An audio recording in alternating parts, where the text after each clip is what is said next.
Alexandra Juliana dari jurusan Teknik Elektro dengan NIM 092024090373. Perkenalkan, nama saya Risma Rahmawati dari jurusan Teknik Elektro dengan NIM 0920240927.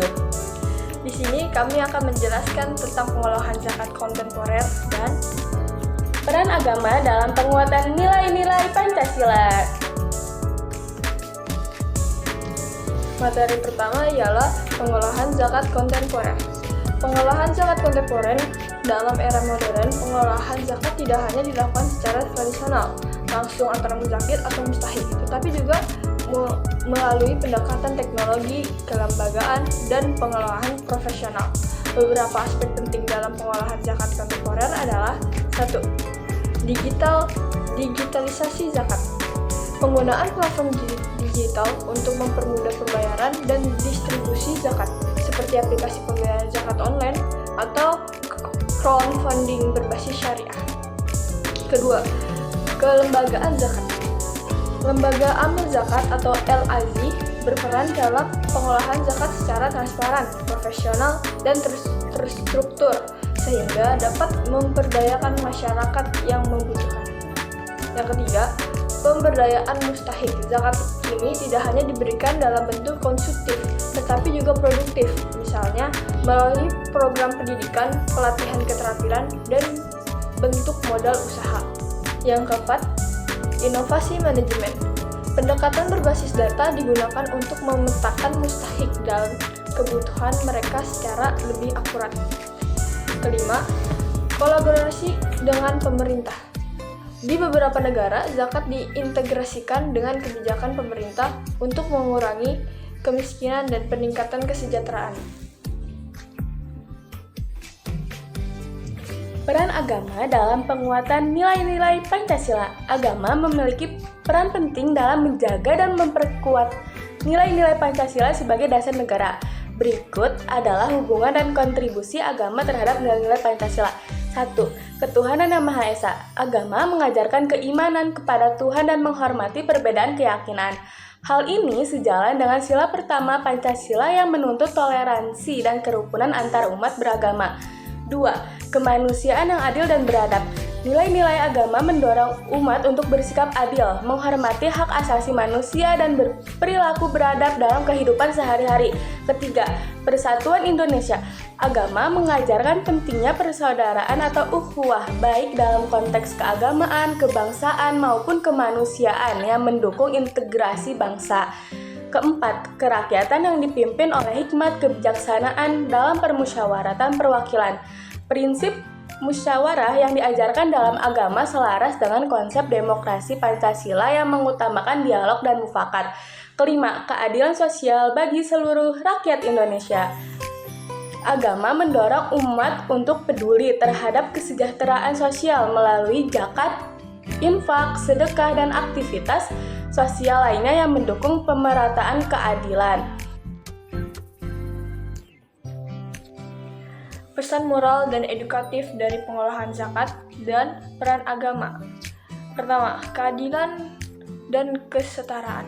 Zakat mengajarkan pentingnya pemerataan harta untuk mengurangi kesenjangan sosial. Hal ini menanamkan nilai-nilai keadilan dalam bermasyarakat. Kedua, kepedulian sosial. Agama mengajarkan umatnya untuk peka terhadap penderitaan orang lain dan aktif membantu mereka yang membutuhkan.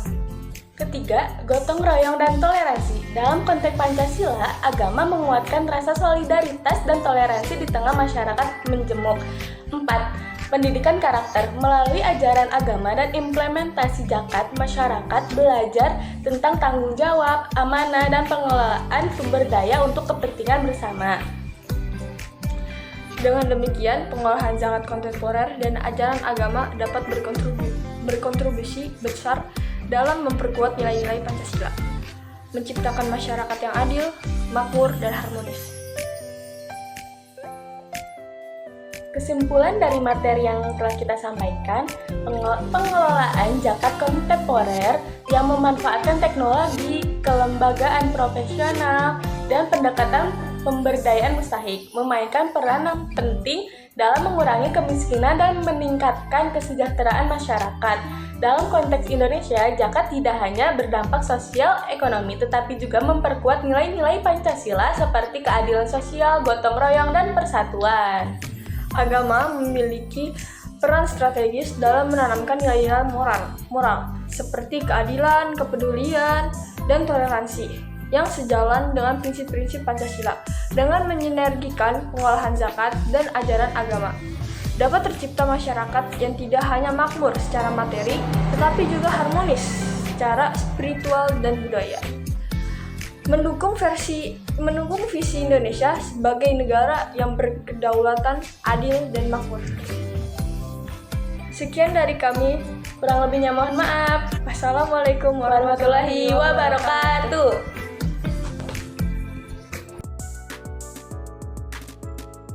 Assalamualaikum warahmatullahi wabarakatuh. Waalaikumsalam warahmatullahi wabarakatuh. Perkenalkan, nama saya Risma Rahmawati dari mahasiswa Jakarta Global University jurusan Teknik Elektro. Di sini saya akan mewawancarai seorang guru yang bernama Royani dari SD Sinar Gali 2, Ciapus, Bogor. Oke, sebelumnya terima kasih ya Bapak sudah menyempatkan waktunya untuk tugas saya sebagai narasumber. Oke, pertanyaan pertama yaitu implementasi keadilan sosial di sektor pendidikan. Nah, itu kasus tentang kesenjangan akses pendidikan bagi masyarakat kurang mampu ditinjau dari sudut pandang agama dan Pancasila. Menurut pandangan Bapak, seperti apa? Kalau menurut saya bahwa pendidikan itu bagi masyarakat yang kurang mampu, baik masyarakat yang mampu itu sebetulnya sama saja ya kalau dilihat dari segi pendidikan, baik dari di sudut pandang agama maupun Pancasila, karena semua masyarakat adalah berhak menerima pendidikan yang sama. Oke. Pertanyaan yang kedua itu pendidikan karakter dalam keluarga. Itu kasus tentang bagaimana keluarga menerapkan nilai agama dan Pancasila dalam mendidik anak agar menjadi warga negara yang baik. Nah, kalau dilihat dari sana bahwa mendidik anak agar menjadi warga negara yang baik, yang pertama adalah contoh di lingkungan rumah dulu ya, mulai dari bapaknya, ibunya maupun adik atau kakaknya. Nah, kemudian juga kita kepada anak itu sendiri harus memberikan contoh yang baik ya, terutama di dalam memberikan karakternya seperti apa sih anak itu ya, sehingga kita sebagai orang tua harus tahu bagaimana karakter anak itu sendiri, sehingga nanti si anak itu akan kelihatan ya, akan kelihatan karakter anak itu sendiri. Dan tentunya sebagai orang tua harus melihat karakter itu sendiri dan mendidiknya dengan sesuai dengan karakter mereka. Pertanyaan selanjutnya yaitu pemanfaatan media sosial secara bijak. Kasus tentang penyebaran hoak yang mengandung unsur agama dan dampaknya terhadap kehidupan berbangsa dan bernegara. Nah, untuk media ya, hoak atau hoak itu memang sangat berdampak pada masyarakat, terutama masyarakat yang SDM-nya rendah atau pedalaman, sehingga masyarakat dengan berita dari media itu percaya ya, padahal belum tentu berita itu benar. Oke, cukup sekian wawancara dari saya, kurang lebihnya mohon maaf. Terima kasih ya Bapak. Sama-sama. Halo, Assalamualaikum warahmatullahi wabarakatuh. Perkenalkan, nama saya Risma Rahmawati dari Jakarta Global University. Di sini saya akan mewawancarai seorang anak muda Gen Z yang aktif dalam masyarakat Karang Taruna. Oke, boleh perkenalkan diri? Halo, nama saya Kayla sebagai narasumber. Oke, lanjut langsung ya. Pertanyaan pertama yaitu pengaruh modernisasi terhadap nilai agama dan budaya lokal. Bagaimana modernisasi dan globalisasi mempengaruhi perilaku generasi muda terhadap nilai-nilai agama dan Pancasila? Modernisasi dan globalisasi membawa dampak positif dan negatif terhadap nilai agama, budaya lokal, dan Pancasila. Oleh karena itu, diperlukan pendekatan edukasi yang berbasis pada penguatan identitas nasional dan spiritual, agar generasi muda tetap mampu menjaga nilai-nilai luhur bangsa. pertanyaan kedua nih. Toleransi beragama dalam masyarakat multikultural, studi kasus tentang konflik kecil antar umat beragama di lingkungan masyarakat dan bagaimana nilai Pancasila dan ajaran agama mendorong kerukunan. Dalam masyarakat multikultural, konflik kecil antar umat beragama sering terjadi karena perbedaan keyakinan, kebiasaan, atau kesalahpahaman. Nilai-nilai Pancasila dan ajaran agama memiliki kekuatan besar dalam meredam konflik kecil dan membangun kerukunan dalam masyarakat multikultural.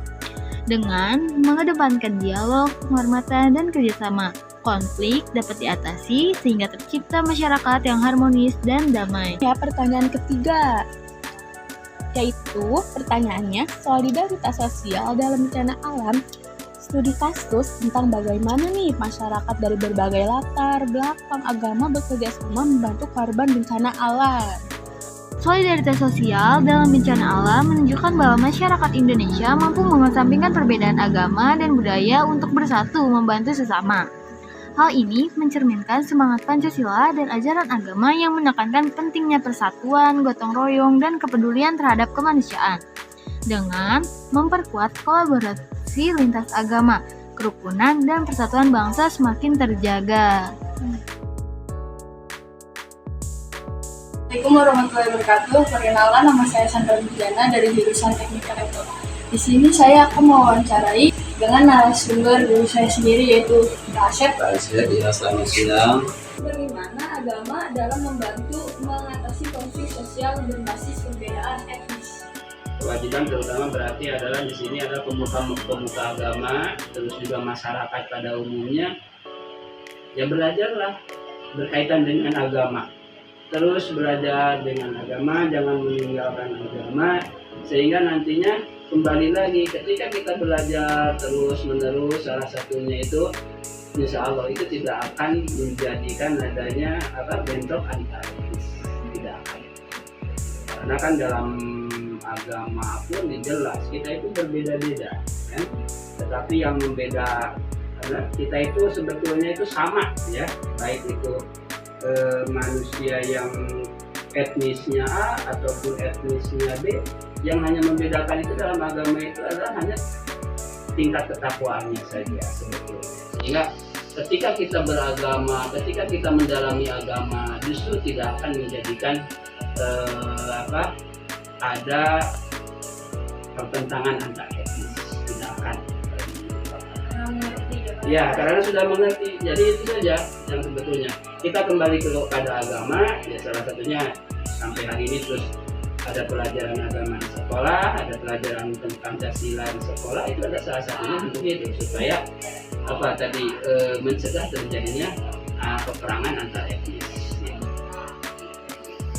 Yang terakhir ini, Pak. Ya. Bagaimana ajaran agama membantu menanamkan nilai-nilai keadilan dalam kehidupan bermasyarakat sesuai sila kelima Pancasila? Agama menanamkan nilai keadilan, kita perhatikan saja, kita juga harus bisa adil, ya, minimal terhadap diri kita sendiri saja itu sudah bisa. Di mana pada saatnya kita untuk tidur, di mana kita saatnya untuk istilahnya untuk bekerja, ada saatnya kita untuk misalkan istirahat, itu di agama pun itu diatur seperti itu. Jangan sampai waktunya tidur dipakai bekerja, waktunya bekerja sebaliknya pakai tidur. Itu yang nantinya justru tidak akan seimbang. Sehingga ketika agama ini terus dikaji dari hal terkecil itu sekalipun, sehingga nanti ke hal yang besar pun kita akan bersifat adil. Bagaimana nih masyarakat supaya bisa adil? Ya itu. Mulai dari yang kecil aja dulu kita. Dalam diri kita saja misalnya. Adil terhadap diri kita seperti ini. Langsung baru kemudian keluar di keluarga. Adil di keluarga itu seperti apa? Kemudian bermasyarakat. Begini loh, adil itu tidak boleh, karena adil itu kan kalau bapak tahu itu adalah adil itu memposisikan seseorang itu sesuai dengan porsinya, ya. Kalau misalkan kita berhadapan dengan misalkan anak kecil, ya kita harus memposisikan dia sebagai anak kecil. Kalau misalnya dia orang tua, posisikan dia sebagai orang tua. Itu sama dan seterusnya. Itu baru bersikap. Kita posisikan kita sebagai misalkan guru, ya kita harus adil dengan profesi guru. kalian misalkan profesi pelajar, ya harus kita adil dengan profesi kita. Mana saatnya waktu belajar, mana saatnya waktu bermain, mana saatnya waktu istirahat. Gitu. Ya, jadi sehingga nilai-nilai keadilan itu bisa tumbuh dan berkembang di masyarakat yang berkeadilan sosial bagi seluruh rakyat Indonesia. Itu warahmatullahi Dan juga terima kasih ya, Pak. wabarakatuh. Assalamualaikum warahmatullahi wabarakatuh. Waalaikumsalam warahmatullahi wabarakatuh. Perkenalkan, nama saya Sampai Nurjana. Di sini saya akan mewawancarai seorang ibu rumah tangga. Boleh perkenalkan ibu namanya siapa? Nama saya Ibu Susan. Ibu Susan. Ibu Susan, saya izin mewawancarai ya. Silakan. Pertama, bagaimana menentukan prioritas dalam pendistribusian zakat di antara kelompok mustahil? Prioritasnya kita kalau di lingkungan RT RW itu pendistribusiannya itu diawali dari pihak RW yang dikelola oleh masjid untuk diberikan ke setiap RT yang ada di lingkungan RW. Dan penerima zakatnya mustahil tersebut di lingkungan RT biasanya ada fakir miskin, ada yatim, yatim juga ada janda. Ya. Itu fakir miskin itu ya orang yang nggak mampu, sehari-harinya ya kekurangan lah seperti itu. Dan juga anak yatim dan para janda ya juga itu kita salurkan distribusiannya. Lanjut ke pertanyaan kedua ya. Bagaimana pendistribusian zakat produktif lebih efektif dibandingkan zakat konsumtif?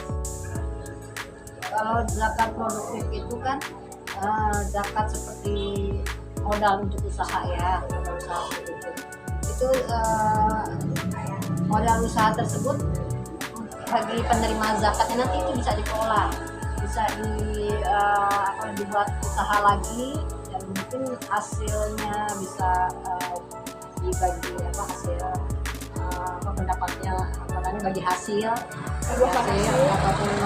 ataupun yang lain bagaimana caranya itu, tapi itu manfaatnya nanti bisa digunakan lagi lebih panjang daripada yang konsumsi. Kalau konsumsi kan memang untuk kebutuhannya sehari-hari, juga untuk biaya pendidikan sekolah ataupun yang lainnya itu jangkauannya tidak panjang gitu, jangkauannya pendek seperti itu. Langsung habis. Ya langsung habis. Lain sama yang produktif, kalau produktif itu bisa digunakan dari hasil usahanya itu berkelanjutan. Itu ya. Terima kasih Bu Susan sudah mau diwawancarai. Ya sama-sama. Terima kasih. Wassalamualaikum warahmatullahi wabarakatuh.